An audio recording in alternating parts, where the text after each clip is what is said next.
Organizations are engaging in do-it-yourself implementations at an increasing rate. It can be a great idea, but there's also a dark side. So what are the pros and cons of do-it-yourself implementations? That's what I want to talk about here today.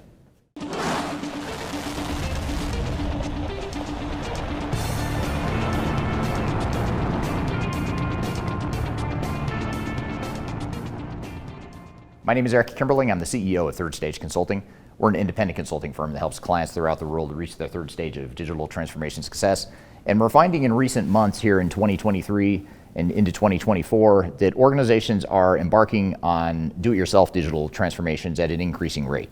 We see more clients that have decided to forego having a system integrator, forego a ton of vendor support to do more of the work themselves.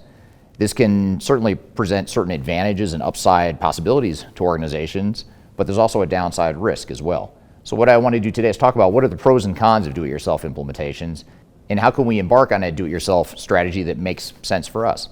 Now, for more best practices and lessons about digital transformations and digital strategies that might help you through your transformation project, I encourage you to read my new book called The Final Countdown. It's a book that I recently published that covers digital strategies as well as some lessons and tips and tricks for how to make your digital transformation more successful. And if you're thinking about a do-it-yourself strategy, this book can give you some advice to help do that. You can buy that book or learn more about it by scanning the QR code in front of you or go into the links below.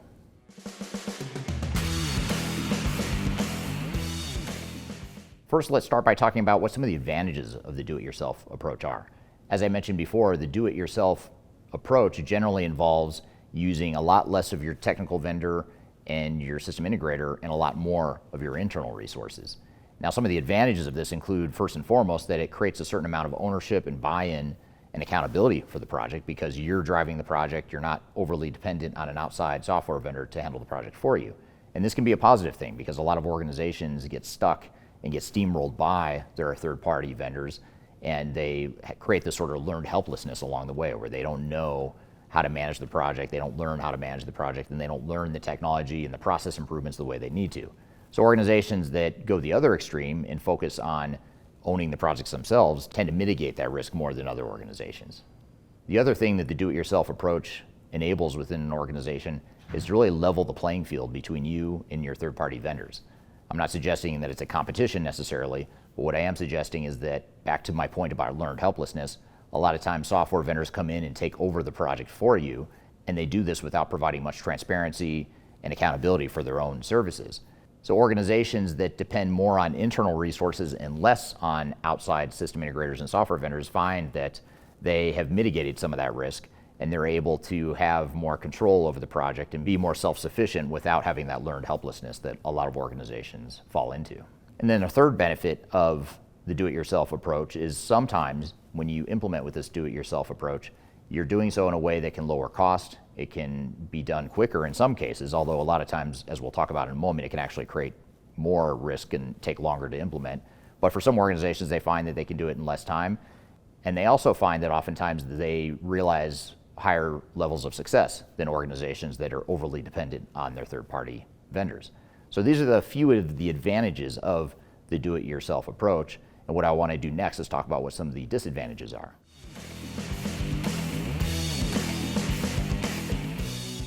Now, some of the disadvantages of the do-it-yourself approach include, first of all, that you need outside support to some degree.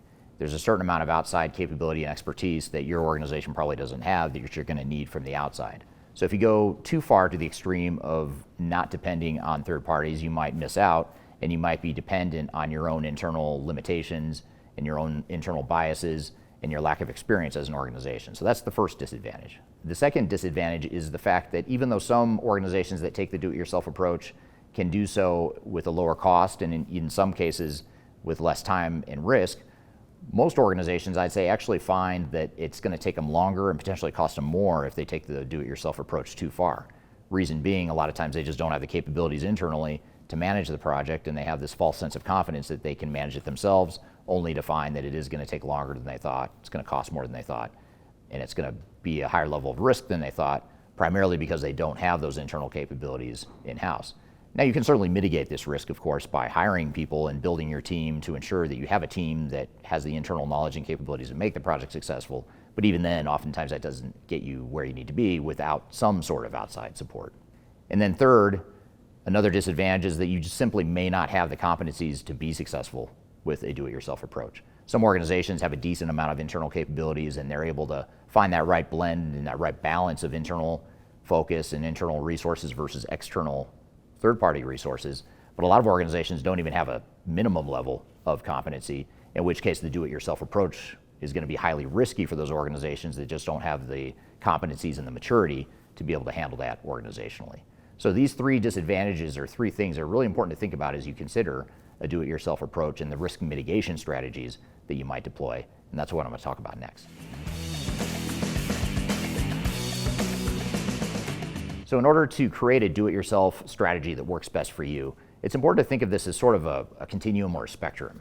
It's not a matter of are you going to do it yourself or are you going to leverage outside third parties. Usually it's some sort of hybrid where you're looking at a scale, a sliding scale of how far to one side or the other are you going to go.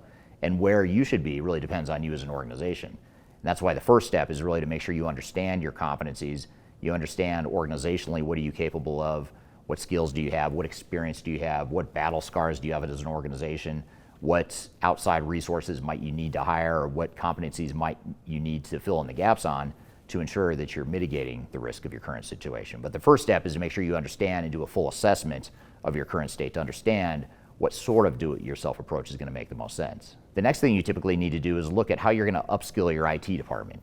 And the reason I'm focused here on the IT department is not only because IT is an important part of the project, but because a lot of times it's the technical capabilities that are missing, especially if you're an organization that's switching from one platform or one set of applications to an entirely new set of applications.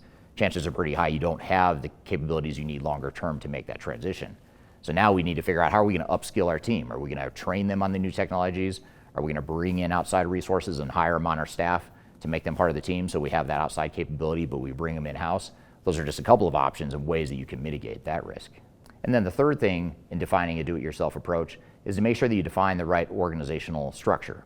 What is the organization going to look like longer term, not only during the transition, but also post-implementation as well? So here's where we think about if we're going to manage this ourselves and do most of the work ourselves, and yes, maybe we're going to deploy some limited support from outside vendors, software vendors and system integrators, how are we going to manage that? Are we going to build a PMO office? Are we going to hire a program manager, a project manager, or a project management team that can help manage all this?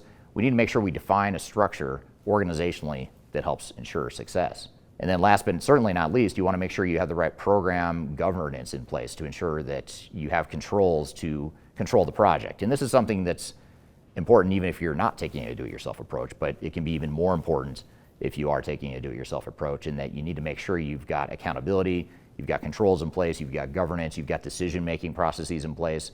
All the stuff that's going to ensure your project succeeds, you want to make sure you have that defined and you have that competency built out within your organization. So these are a few things to consider as you define the pros and cons of the do-it-yourself approach, as well as defining a do-it-yourself approach that meets your specific business needs. Certainly organizations like mine, Third Stage Consulting, technology agnostic consulting advisors like us, can help you define a do-it-yourself approach and strategy that fits you as an organization. And it can be a good way to find that right balance. What's that right blend of ensuring you don't need the big, expensive software vendors and system integrators to handle the project for you, but at the same time, you're not limited by your own capabilities, and you sort of build a hybrid plan that can help you through that path. And we've helped a lot of our clients do that in recent months and recent years, so we'd love to chat with you about how we can help you define that do-it-yourself approach as part of your digital transformation.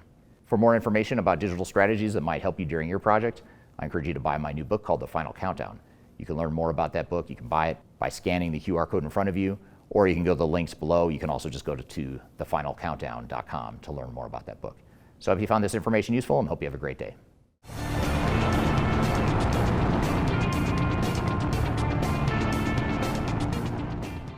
And they also find that oftentimes, now you're on, let me say that whole thing, right? I kind of messed up the whole thought.